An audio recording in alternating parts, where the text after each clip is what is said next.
कहानी की शुरुआत होती है नियर फ्यूचर में। बच्चों को समझ आ गया था कि इंजीनियरिंग करने से मेरा मतलब पढ़ाई करने से जॉब नहीं मिलती, क्योंकि देश में इकोनॉमी की बैंड बजी हुई थी और बेरोजगारी अपने पीक पर थी। अब जब पढ़ाई करने से जॉब ही नहीं लग रही थी तो बच्चों ने सोचा कि हम स्कूल जाकर अपना टाइम और पैसा क्यों ही बर्बाद करें, और देश भर में ज्यादातर स्टूडेंट ने स्कूल को बॉयकॉट करना शुरू कर दिया और यही बच्चे आगे जाकर क्रिमिनल्स बनने लगे और देश में क्राइम रेट भी तेजी से बढ़ गया। अब इन सभी चीजों से निपटने के लिए गवर्नमेंट BR एक्ट लेकर आई, जिसका स्लोगन था कि अगर बेरोजगारी नहीं हटा सकते तो बेरोजगारों को ही हटा दो। BR एक्ट का एक्सपेरिमेंट हर साल किया जाने लगा। इसके कुछ सालों बाद हम देखते हैं एक स्टूडेंट सूया और उसकी क्लास को, जिन्हें आज एक स्कूल ट्रिप पर ले जाया जा रहा है। सूया के साथ उसके दो बेस्ट फ्रेंड भी हैं, नोबू और नूरिको। इन्हें असल में पता ही नहीं है कि इनकी स्कूल ट्रिप कहां पर है और रास्ते में इन्हें कई सारे मिलिट्री ऑफिसर्स भी दिखाई देते हैं। कुछ देर बाद ही इन सभी को एक स्लीपिंग गैस से बेहोश कर दिया जाता है और इन्हें एक आइलैंड पर ले जाया जाता है। सभी को एक बड़े से क्लासरूम में होश आता है और सभी के गले में एक अजीब सा कॉलर लगा हुआ था। थोड़ी देर में मिलिट्री और इनका पुराना टीचर किटानो यहाँ पर आते हैं। किटानो इनका टीचर हुआ करता था, लेकिन कोई भी उसकी क्लास अटेंड नहीं करता था। एक दिन तो नोबू ने किटानो पर चाकू से हमला भी कर दिया था, जिससे फ्रस्ट्रेटेड होकर किटानो ने स्कूल को ही छोड़ दिया। किटानो सभी को बताता है कि इस साल के BR एक्ट यानी कि बैटल रॉयल के लिए उनकी क्लास को चुना गया है। यहाँ 2 ट्रांसफर स्टूडेंट्स भी थे जो इनके साथ हिस्सा लेने वाले थे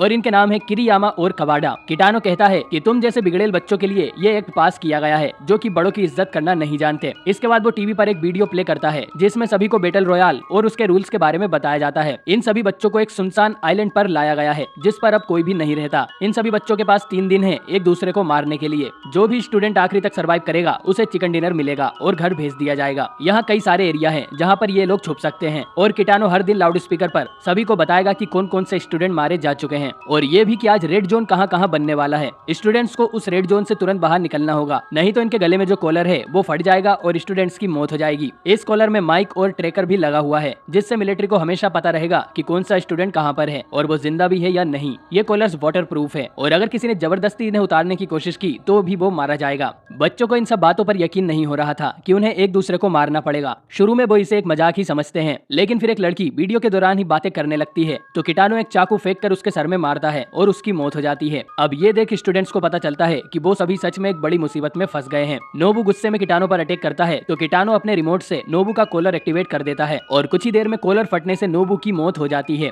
इसके बाद वो लड़की बताती है कि अगर 3 दिन के बाद एक से ज्यादा लोग जिंदा रहे तो सभी का कॉलर अपने आप फट जाएगा। मतलब इनमें से कोई एक ही इस गेम को जीत सकता था। सभी को एक लेवल 3 का बैग भी दिया जाएगा जिसमें होगा कुछ खाना, पानी की बोतल, कंपास, आइलैंड का मैप और एक रैंडम वेपन। मतलब इन्हें कोई भी वेपन मिल सकता है, AWM से लेकर जहर वाली खीर तक। इसके बाद सभी को एक एक बैग देकर इस बेस से भगा दिया जाता है। इन सभी में दोनों ट्रांसफर स्टूडेंट्स काफी शांत लग रहे थे, जैसे वो इस गेम में प्रो हो। सूया अपना बैग लेकर बाहर जाता है और बाहर ही उसे एक लड़की मिलती है जिसकी गर्दन में एक तीर घुसा हुआ था। ये तीर रोल नंबर 1 ने मारा था जिसे अपने बैग में क्रॉसबो मिला है। नूरी को भी सूया के पास आ जाती है और दोनों रोल नंबर 1 से जान बचाकर भागते हैं और रोल नंबर 1 एक दूसरे स्टूडेंट के हाथों मारा जाता है। सूया और नोरी को एक गुफा में जाकर छुपते हैं। दोनों अपने बैग्स चेक करते हैं और वेपन्स के नाम पर सूया को एक ढक्कन और नोरिको को बाइनोकुलर्स मिले थे। I got a scope. चल मेरे को इतना छोटा दिया। नूरी को घायल हो गई थी और उसके हाथ से ब्लड भी निकल रहा था। सूया नोरिको से प्रॉमिस करता है कि वो उसे आखिर तक प्रोटेक्ट करेगा। दूसरी तरफ ट्रांसफर स्टूडेंट किरियामा को कुछ स्टूडेंट्स घेर लेते हैं। इनके बैग में से बंदूकें निकली थी, लेकिन किरियामा एक से बंदूक छीनकर 5 स्टूडेंट्स को शूट कर मार देता है। इसके बाद वो इनके सभी वेपन्स जैसे गन्स और ग्रेनेड्स को अपने पास रख लेता है। इसी रात को 4 स्टूडेंट सुसाइड भी कर लेते हैं क्योंकि वो ये मौत का खेल नहीं खेलना चाहते थे। इधर मित्सिको नाम की साइको लड़की अपनी फ्रेंड को ही मार देती है उसका वेपन लेने के लिए। मित्सिको को क्लास में सभी से नफरत थी और वो जिंदा रहने के लिए किसी भी हद तक जा सकती है। अगली सुबह किटानो अनाउंस करता है कि कितने लोग मारे गए हैं और रेड जोन किस किस एरिया में है। सूया और नोरिको रेड जोन में थे तो वो वहाँ से जाने लगते हैं। Get to the safe zone. रास्ते में एक लड़का कुल्हाड़ी से इन पर हमला करता है। सूया उसे रोकने की कोशिश करता है और दोनों घाटी से नीचे जा गिरते हैं, जिसमें उस लड़के की कुल्हाड़ी उसी के सर में घुस जाती है और उसकी मौत हो जाती है। तभी क्लास का मॉनिटर पीछे से एक पिस्टल लेकर आता है। वो सूया को मारने ही वाला था, लेकिन उसके पहले ही कवाडा मॉनिटर को मार देता है और उसकी पिस्टल खुद रख लेता है। जब वो देखता है कि सूया और नोरी को उसके लिए खतरा नहीं है तो वो उन्हें कुछ भी नहीं करता। तभी इन्हें 2 लड़कियों की आवाज सुनाई देती है जिन्हें अपने बैग में लाउड स्पीकर मिला था। ये चिल्लाते हुए कहती है कि वो सब उनके पास आ जाएं। हम लोग शांति से इसका कोई हल निकाल सकते हैं। हमें हिंसा नहीं करनी चाहिए और अगर कोई एक गाल पर थप्पड़ मारे तो दूसरा गाल आगे कर देना चाहिए। बाकियों का तो पता नहीं, लेकिन किरियामा इन दोनों के पास आकर इन्हें गोलियों से भून देता है।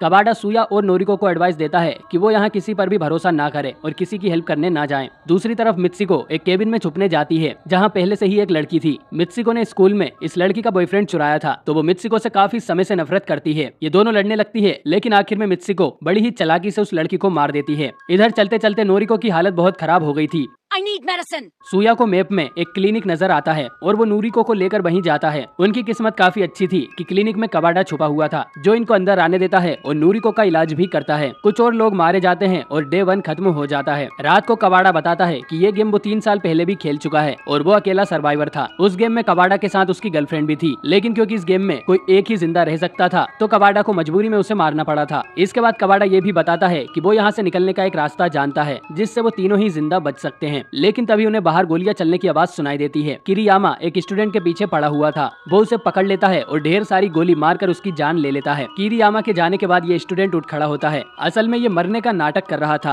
और इसे अपने बैग में से लेवल 3 की वेस्ट मिली थी, लेकिन वो अपने पीछे किरियामा को देखकर चौंक जाता है जो कि इस बार एक कटाना तलवार से इस लड़के की गर्दन काट देता है। तभी उसे क्लिनिक में से कुछ आवाजें आती है। वो समझ जाता है कि अंदर कोई छुपा हुआ है। वो एक ग्रेनेड निकालता है और उस लड़के के मुंह में भरकर उसकी मुंडी अंदर फेंक देता है। तीनों इस ब्लास्ट में बाल बाल बचते हैं और किरियामा का ध्यान बटाने के लिए सूया यहाँ से भागकर समुद्र में कूद जाता है और किरियामा को लगता है वो मर गया। अगली सुबह सूया को एक लाइट हाउस में होश आता है। उस्मी नाम की एक लड़की ने उसे बचा लिया था। वो कहती है कि वो 4-5 लड़कियां ग्रुप बनाकर इस लाइट हाउस में रह रही हैं और ठीक होने तक सूया भी यहाँ आराम कर सकता है। इसके बाद उस्मी सूया के लिए लंच लेने नीचे जाती है। नीचे बाकी लड़कियां खीर बना रही थी, लेकिन इनमें से एक लड़की को सूया का यहाँ आना पसंद नहीं आता तो वो उसकी खीर में जहर मिला देती है। एक दूसरी लड़की को कुछ ज्यादा ही भूख लग रही थी तो वो उस खीर को खाने लगती है और हम सभी जानते हैं कि जहर वाली खीर खाने के बाद क्या होता है।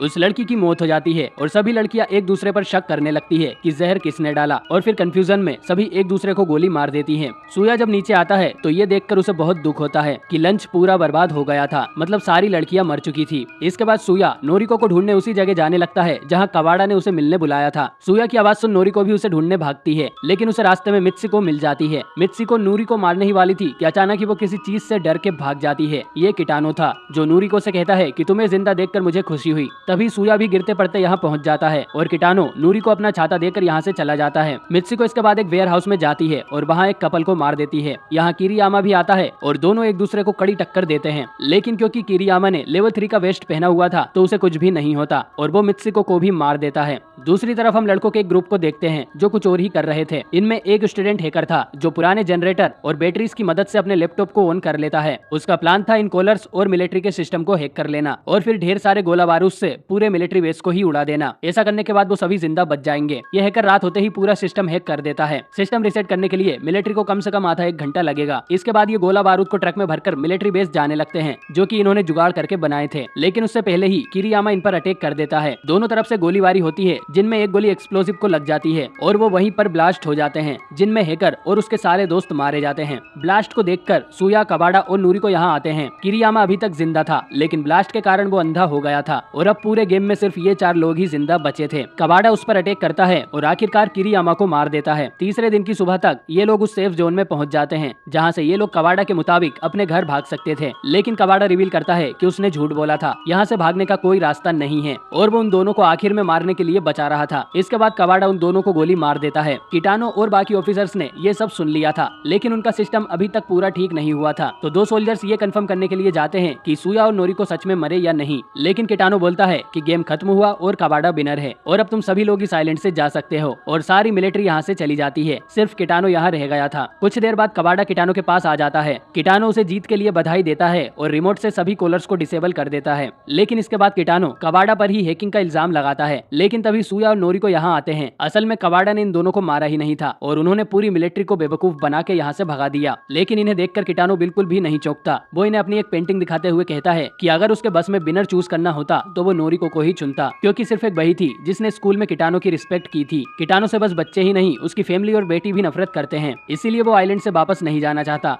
बुरा लगता है भाई, आप लोग भी जानते हो।